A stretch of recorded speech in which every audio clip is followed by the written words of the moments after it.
This is the iKamper SkyCamp 2.0 rooftop tent, and there's something new for it this year that solves my biggest complaint. If you've already seen the SkyCamp and you just want to skip ahead to what's new, then head to the timestamp that I'll put like right here.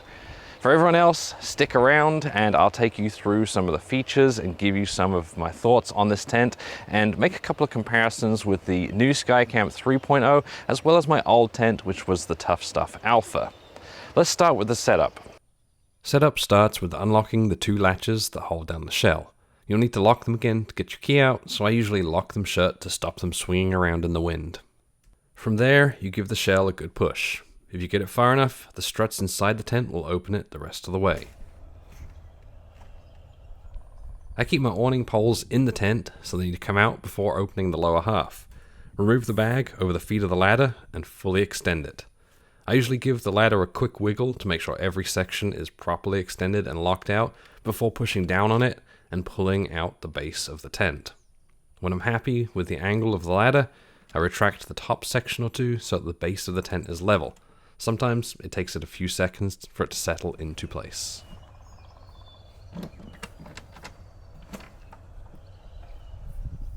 The next step is to prop out the entry overhang with the tent poles. This helps keep the rain out of the tent when you're getting in and out in poor weather. It's not a complete covering though, so if you regularly camp in poor weather, then consider adding the optional annex to the tent. Throughout this whole process, I was really taking my time and not rushing any of the steps. I could definitely set this up faster, but with me taking it at a relaxed pace, the total setup time was just over 1.5 minutes. And at that stage, it's ready to get in and sleep in, but you can also extend the side window awnings if you think you'll need them. It's something I only find myself doing if it's hot but raining, since it's quicker and easier just to roll them up if you need the ventilation. To extend the window covers, you hook the shorter tent poles into the holes just under the edge of the tent, bend them up, and secure the awning with them. This is easiest to do from outside the tent, but with the new SkyCamp 3.0, they've moved the mounting holes so you can do it from the inside. The iKamper was the original bifold design hard shell rooftop tent, and it's a fantastic design. It gives you a great compromise between the sleeping space and setup time.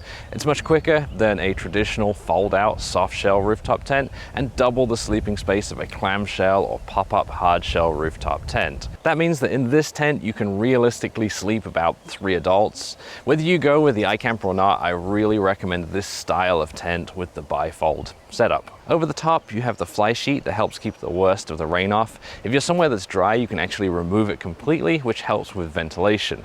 If it's really hot, you've got the bug mesh windows across the top, the sides, and across the main door. And the side windows come with awnings that can be zipped down if it's cold or windy, or popped out if it's rainy and you want some airflow, or you can actually roll them up completely if you just want some quick ventilation.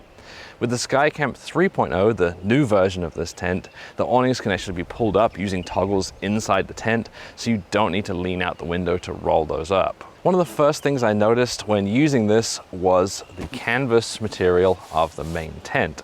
Unlike most tents you get these days, you get a nice thick old school canvas, and it's awesome.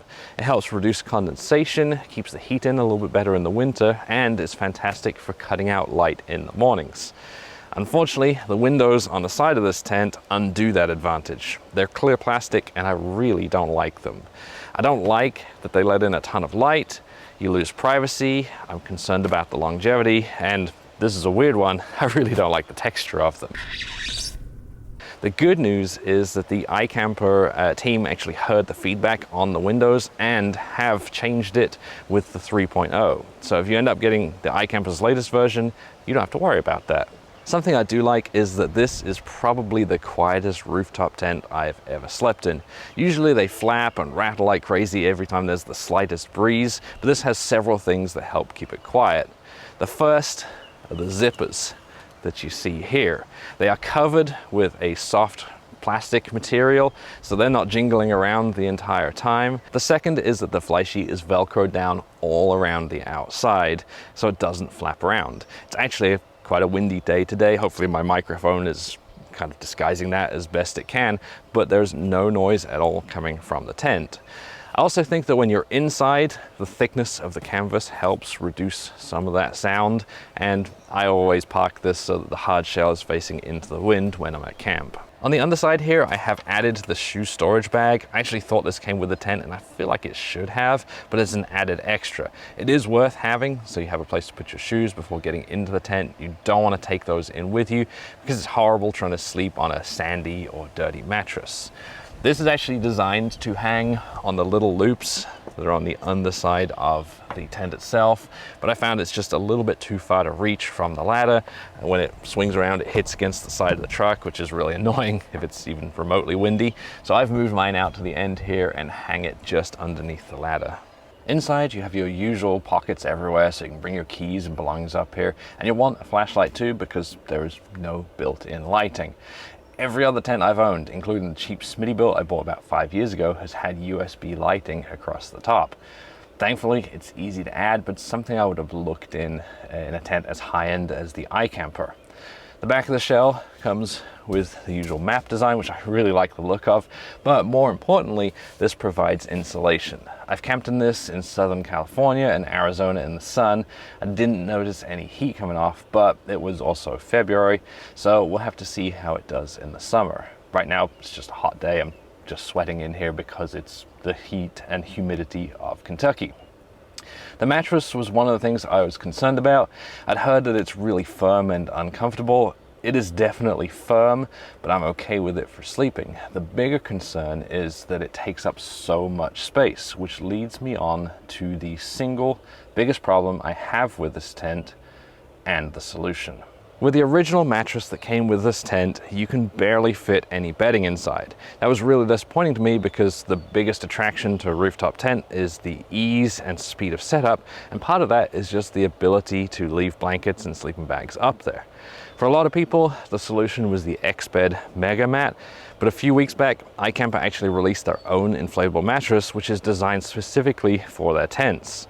Because storing bedding in my tent is so important to me, I bought it immediately. The iKamper inflatable mattresses are 4 inches thick with a foam padded top, which significantly improves the comfort and insulation over the old mattresses.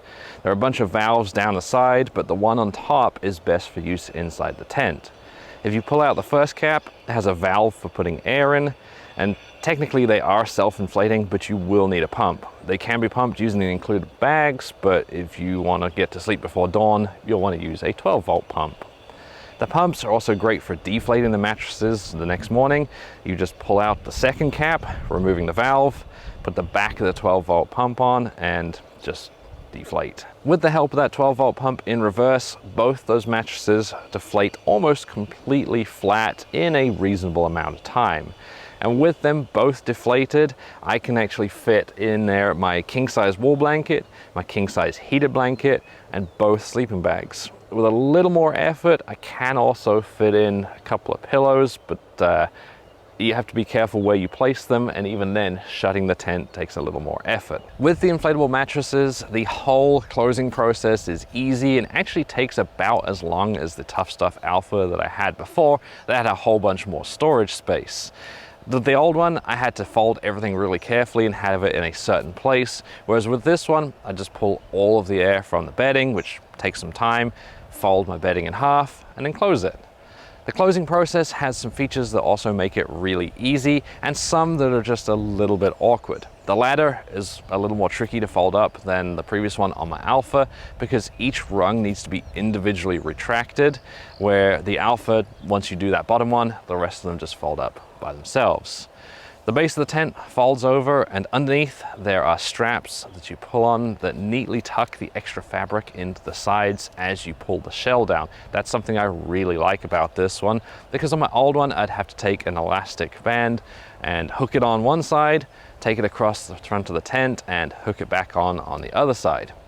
The only other thing that I'd like to add to this that would make the whole process just that little bit easier is a handle that I can pull down on those last few inches when closing it. Once it's shut, you hook the latches down and lock them.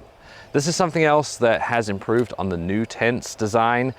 With this one, the latches hook underneath, and it can be a little bit difficult if you have a crossbar or a roof rack in the way.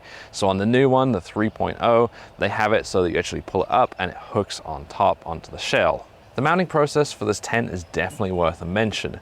Most rooftop tents just have bolts that hang down from the track underneath, which can make the mounting process really difficult, especially if you're trying to mount on a roof of an SUV. iKamper's mounting system still has this track, but it uses 2 brackets for each bar you're mounting to. They have a bolt running between them that pulls them together, and when you tighten it down, it clamps onto your bar. It's much easier to get to since it tightens from the side and not underneath. Finally, we need to talk about the shell itself. It seems thicker and sturdier than the shell on the Alpha, and I hope that it'll stand up to the sunlight a little better.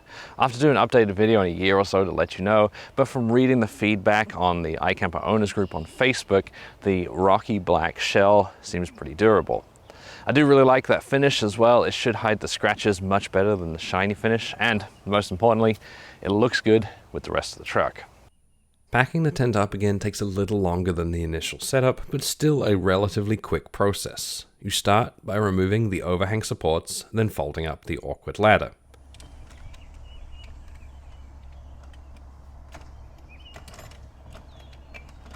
Once it's retracted, you push on it to fold the bottom of the tent in.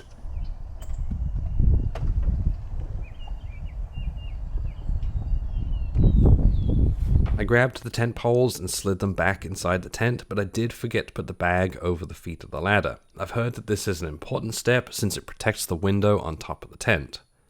It's then easiest to climb up onto a wheel or stand in the door to organize the material, the straps, and to pull down on the top of the tent. If you've accidentally left the wind braces on the struts, this is where you'll find out. I know from experience. You'll see that the 2 side straps have slipped down, so I just realigned those so that they pull the excess material in from the side of the tent as I fold the whole thing in. When I fold it in, I try and pull all 3 of those straps at the same time so that material's gathered at the same time as the top of the tent comes down.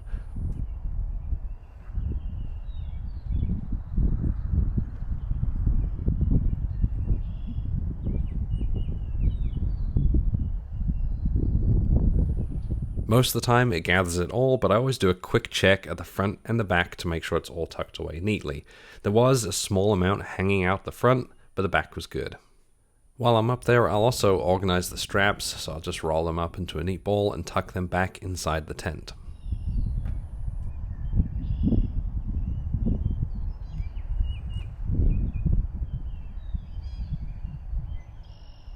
Finally, it's time to strap the shell of the tent down. To do that, you'll need to unlock each of those latches in turn, hook them underneath, and then lock them again.